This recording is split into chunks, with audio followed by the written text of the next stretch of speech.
Absorption of small and large bowel, मतलब ऐसी problem जो मैलिग्नेंट नहीं है, बिनाइन कंडीशन है सिर्फ, ठीक है।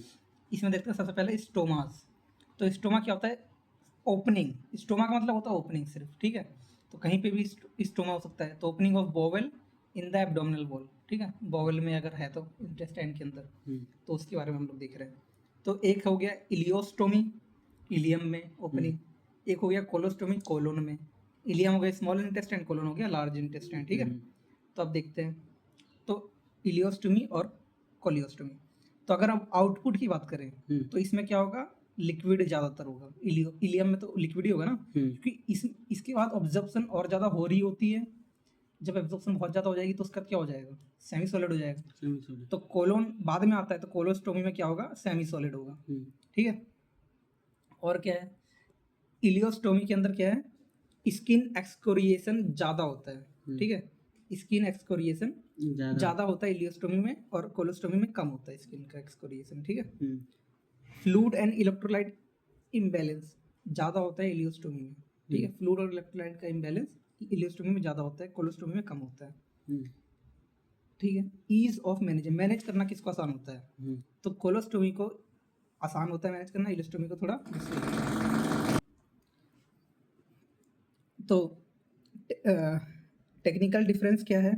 तो इलियोस्टोमी में जो रेज्ड अबव स्किन सरफेस देखने को मिलती है, ठीक है, उसको कहते हैं पाउटिंग। जैसे ऐसे लड़कियां सेल्फी लेते हुए ऐसे मुंह बनाती है ना, तो ये कैसे, इसको पाउट कहते हैं, ठीक है।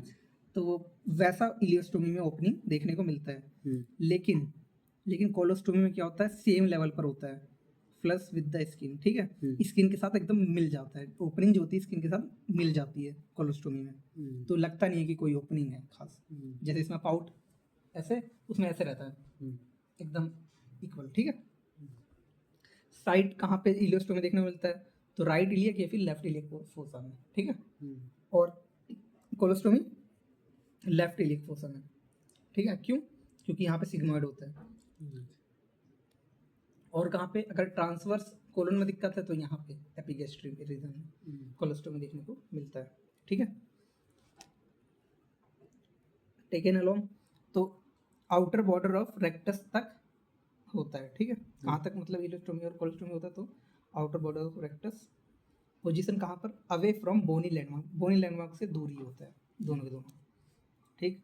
तो अब देखते हैं टाइप्स ऑफ स्टोमा, ओपनिंग के टाइप्स, ठीक है। तो कैसी कैसी ओपनिंग है? तो ये देखो, ये क्या है? ये सिग्मोइड की कोलोस्टोमी है, ठीक है। तो ये देखो, ये सिंगल बैरल एंड है, सिंगल एंड है ना, and only one and is taken out, सिर्फ एक ही एंड। अभी देखो यहाँ पे दो दो है लेकिन जॉइन नहीं है, तो डबल बैरल इसी को बोलते हैं कि दो दो है और जॉइन भी नहीं है, ठीक है। दो separate end taken out, not join to each other like a loop stoma, ठीक है। अब ये देखो लूप स्टोमा, ये रहा कि ये दोनों के दोनों जो हैं दो है ना, लेकिन इनको क्या कर दिया? ज्वाइन कर दिया। यहाँ पे नॉट ज्वाइन था, यहाँ पे ज्वाइन कर दिया, ठीक है। तो ये हो गया। अब देखते हैं फोटोज में, तो लूप इलियोस्टोमी, देखो ये तो हमने टाइप ऑफ स्टोमा देख लिए। अब इसके बाद देखते हैं, एक तो इलियोस्टोमी, तो कोलोस्टोमी, है ना। तो लूप इलियोस्टोमी का मतलब क्या है? तो लूप ये रहा, है ना, लूप में दो थे और ज्वाइन कर दिया। तो यहाँ पे भी क्या लिख रखा है? दो ओपनिंग है लेकिन ज्वाइन है, दो ओपनिंग थे लेकिन ज्वाइन है, ठीक है। अब ये इलियो में, अगर इलियम में है तो इलियोस्टोमी, और कोलोन में है तो कोलोस्टोमी। अब जैसे ये ट्रांसवर्स कोलोन में है तो ये क्या हो गया? ये कोलोस्टोमी हो गया। तो लूप कोलोस्टोमी ये हो गया, है ना। ये भी देखो उसमें ये है ना, कोलोस्टोमी। तो ये क्या हो गया? डबल बैरल कोलोस्टोमी हो गया। अगर यही इलियम में होता तो क्या हो जाता? डबल बैरल इलियोस्टोमी, है ना। हाँ, तो वही सब चीज़ें। तो ये देखो, ये एंड ये वाला है, तो ये एंड कोलोस्टोमी है, ठीक है। कोलन में है तो कोलोस्टोमी, ठीक है। सिंगल ओपनिंग है जो कि स्किन के साथ फ्लश है। तो स्किन के साथ फ्लश कौन सा होता है? कोलोस्टोमी में। अगर वहीं पे ये बाहर होता और ऊपर निकला होता तो स्किन से ऊपर हो जाता, रेज हो जाता, तो पाउटिंग की तरह हो जाता, पाउटिंग। तो इसको क्या बोलते हैं? एंड इलियोस्टोमी कहते हैं, है ना। समझ में आ रहा है? ये देखो क्या है? स्टोमा बैग, ये कुछ एक मतलब ओपनिंग जो होती है वहाँ पे बैग लगा देते हैं, ठीक है। तो स्टोमा बैग है। और ये इलियोस्टोमी की फॉर्मेशन कैसे होती है कि पहले जो फ्री एक्सट्रीमिटीज है इसको हम लोग सूचरिंग करते हैं, सूचरिंग करके फिर इसको हम लोग थोड़ा ऐसे फोल्ड कर देते हैं, तो इस तरीके से ये बन जाता है। देखो स्किन से थोड़ा ऊपर है पाउटिंग की तरह, तो ये हो गया इलियोस्टोमी, ठीक है। तो देखते हैं टेम्परेरी स्टोमा, जो स्टोमा टेम्परेरी होते हैं, मतलब ओपनिंग बनाई गई है लेकिन कुछ समय के लिए, तो it is done to protect fresh anastomosis. जैसे कोई एनास्टोमोसिस हम लोग ज्वाइनिंग करने जाते हैं ना, और वो फ्रेश एनास्टोमोसिस मतलब अभी जल्दी जल्दी एनास्टोमोसिस हुआ है, तो उस टाइम पे क्या होता है, टेम्परेरी स्टोमा होता है। तो जैसे यहाँ पे दिखा रहा है temporary ileostomy to protect the anastomosis, ये टेम्परेरी इलियोस्टोमी कर रखा है, इलियम में ओपनिंग है टेम्परेरी कुछ समय के लिए, ताकि एनास्टोमोसिस ना हो, ठीक है, ज्वाइनिंग ना हो, इसलिए इलियोस्टोमी किया गया है। अगर नहीं तो वो होगा, पास हो जाएगा तो जुड़ जाएगा, है ना, ठीक। ये क्लोज कब होगा, 8 से 10 हफ्ते बाद क्लोज होगा, ठीक। परमानेंट स्टोमा क्या है, abdomino perineal resection done for rectal cancer. जैसे रेक्टल कैंसर है which is less than 5 centimetre from anal verge, anal verge है, एनल वर्ज से 5 सेंटीमीटर कम दूरी पर अगर है तो रेक्टल कैंसर है वहां पे मान लो। अच्छा। तो वहां पे हम लोग क्या करेंगे, परमानेंट स्टोमा बनाएंगे एब्डोमिनो पेरिनियल रिसेक्शन करके, जिससे क्या होगा, परमानेंट एंड कोलोस्टोमी हो जाएगी, ठीक है। परमानेंट एंड कोलोस्टोमी मतलब कि सिंगल ओपनिंग होगी और स्किन के मतलब एकदम वो होगी, स्किन सो इवर्टेड नहीं होगी, बाहर मतलब नहीं निकली होगी, बस स्किन तक ही होगी, तो एंड कोलोस्टोमी वो होगी, ठीक है। और ये क्यों कर रहे हैं, रेक्टल कैंसर मान लो था इसलिए किया गया, तो परमानेंट किस लिए किया। अब इसके कॉम्प्लिकेशन क्या है स्टोमा के, तो स्किन एक्सकोरिएशन जो कि मोस्ट कॉमन किस्म इलियोस्टोमी में देखने को मिल रहा है, नेक्रोसिस, नेक्रोसिस और earliest complication due to extremely tight opening, अगर ओपनिंग जो है बहुत ज़्यादा टाइट है तो आसपास क्या हो सकता है, नेक्रोसिस, प्रोलैप्स, कोई चीज़ बाहर निकलती है तो प्रोलैप्स कहते हैं उसे, रिट्रैक्शन हो सकता है, प्रोस्टोमल हर्निएशन, हर्निया हो, most common long term complication, most common loop, कौन से दो होते हैं ना, लूप वाला एंड या फिर एंड स्टोमा, है ना, corrected bye miss repair. Short bowel syndrome, short bowel syndrome हमने देखा था ना उस वाली पिछली वीडियो में, ठीक है। कैसे हो रहा था, सुपीरियर मेसेंट्रिक आर्टरी का जब एम्बोलिज्म कर रहे थे तो मोस्ट कॉमन उसी में देखने को मिल रहा था शॉर्ट, क्योंकि काट के निकाल दे रहे थे, जब काट के निकाल देंगे तो वो छोटा बॉल बच रहा था, इसी का बड़ा रूप दिखा रहा है। तो शॉर्ट बोवेल सिंड्रोम में क्या होता है, जब less than 200 centimetre small intestine बचता है ना, तो इसको हम लोग कहते हैं शॉर्ट बोवेल सिंड्रोम, जब लेस देन 200 सेंटीमीटर होता है, 200 सेंटीमीटर। नेट सिक्रेटर मतलब सिक्रेटर कितना होता है, लेस देन 100 सेंटीमीटर, ठीक है। और एब्जॉर्बर कितना होता है, मोर देन 100 सेंटीमीटर, ठीक है। कितने टाइप के होते हैं, मतलब दो टाइप के होते हैं, सिक्रेटर और एब्जॉर्बर, ठीक।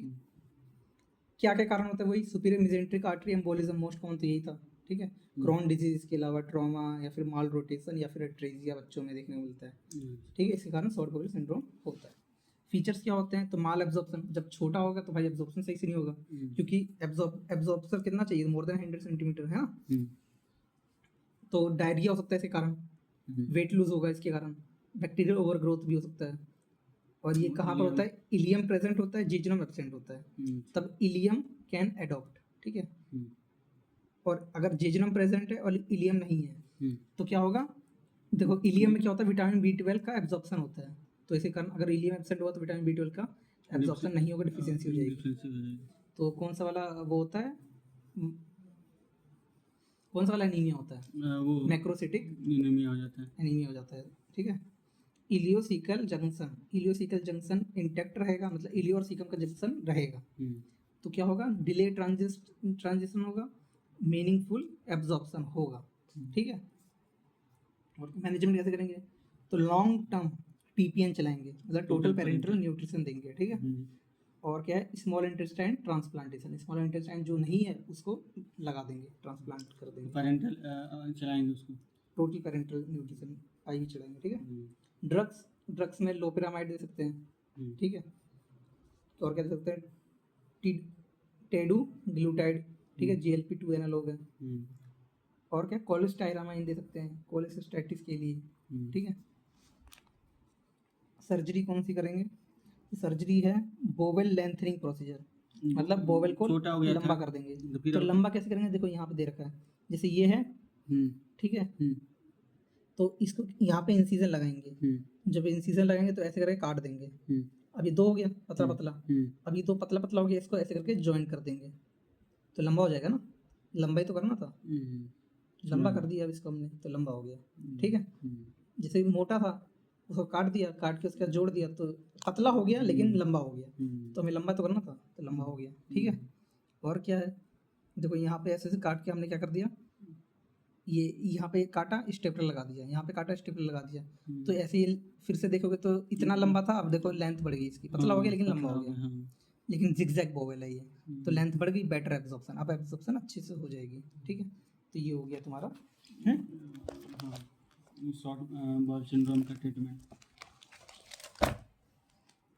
अब डायबिटिकुलर डिजीज देखते हैं, ठीक है।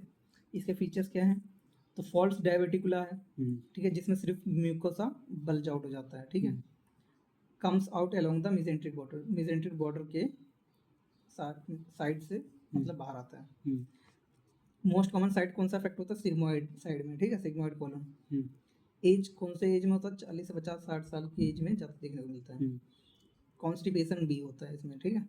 मोस्ट कॉमन कॉज क्या होता है, massive lower GI haemorrhage, GI haemorrhage बहुत ज़्यादा हो रहा है, ठीक है, लोअर जीआई हेमरेज हो रहा है, तो उसमें उसकी वजह से ही देखने को मिलता है। डायबिटिकुलोसिस, डायबिटिकुलोसिस क्या है, मल्टीपल डायबिटिकुला देखने को मिलता है लेकिन इन्फ्लामेशन नहीं है।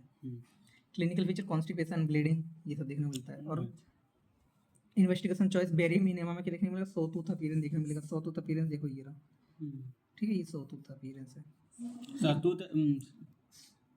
Tooth appearance. मतलब अब देखते हैं कॉम्प्लिकेशन, तो कॉम्प्लिकेशन में क्या होगा, मोस्ट कॉमन ब्लीडिंग, ठीक है, ब्लीडिंग होगा, राइट साइड ब्लीड ज़्यादा होगा, क्यों, most common right side bleed होगा। वेसल्स कौन से होंगे, सुपीरियर मेसेंट्रिक आर्टरी, ठीक है, या फिर inferior mesenteric artery. Diagnosis CT angio, जब भी आर्टरी आता है तो क्या होगा, एंजियोग्राफी, ठीक है। मैनेजमेंट एम्बुलाइजेशन करेंगे, ठीक है, फॉलो बाय रिसेक्शन, जो कि डेफिनेटिव मैनेजमेंट है, ठीक है, रिसेक्ट मतलब काट के निकाल देंगे ना। और क्या है, अगला है डायबिटिकुलाइटिस, अब यहाँ पे इन्फेक्शन है तो इन्फ्लामेशन देखने को मिलेगा, ठीक है, और डायबिटिकुला है। फीचर क्या है, पेन होगा एब्डोमेन में, लेफ्ट साइड में होगा, डायरिया होगा, फीवर होगा। इन्वेस्टिगेशन करेंगे कैसे, टीएलसी, इन्वेस्टिगेशन करेंगे जिसमें आएगा टीएलसी बढ़ा हुआ, टोटल लिकोसाइट, तो इससे क्या पता चलेगा, इन्फेक्शन क्या है। और सीईसीटी क्या हो गया, investigation of choice, contrast enhance CT scan, ठीक है।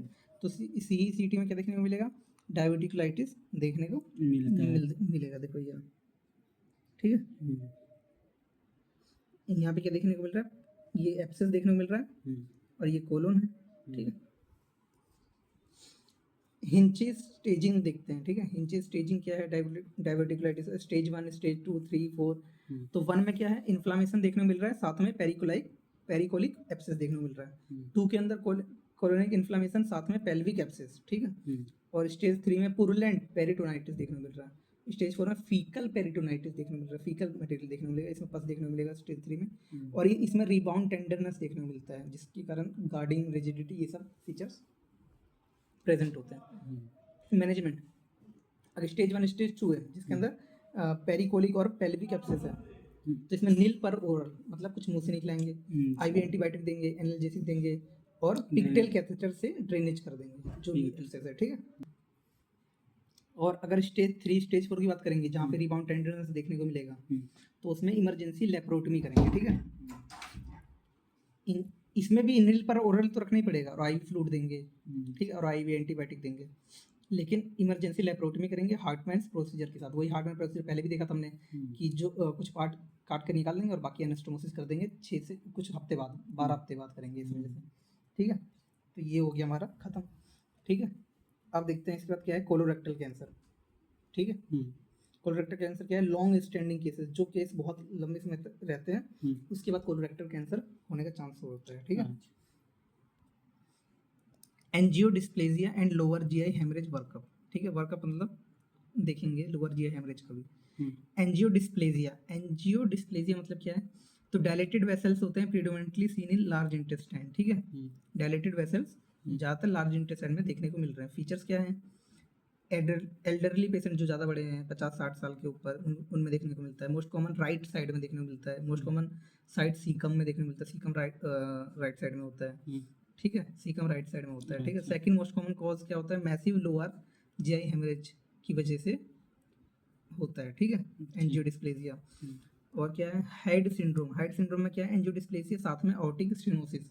स्टेनोसिस मतलब क्या होता है, पतला हो जाता है, नैरोइंग हो जाती है, जो कि वॉन विलिब्रांड फैक्टर से एसोसिएटेड होता है। वॉन विलिब्रांड फैक्टर में क्या होता है, है ना, जो वॉन विलिब्रांड फैक्टर है ना, ये एक फैक्टर होता है जो कि क्लोटिंग करवाता है, ठीक है। हम्म, डायग्नोसिस तो जब ये नहीं रहेगा तो क्लोटिंग नहीं होगी तो क्या होगा, हेमरेज ही होगा ना। हम्म, डायग्नोसिस कोलोनोस्कोपी करेंगे या फिर कैप्सूल एंडोस्कोपी करेंगे। मैनेजमेंट क्या है, एंडोस्कोपिक लाइगेशन ऑफ वेसल्स की लाइगेट कर देंगे, तो वैसे लाइगेट कर देंगे तो हेमरेज नहीं होगा, ब्लीडिंग नहीं होगी, ठीक है। हम्म, ये देखो एंडोस्कोपी शोइंग एंजियोडिस्प्लेजिया, तो यहाँ पे क्या है, डायलेटेड वेसल्स देखने को मिल रहे हैं, ठीक है। हम्म, तो ये एंजियोडिस्प्लेजिया है।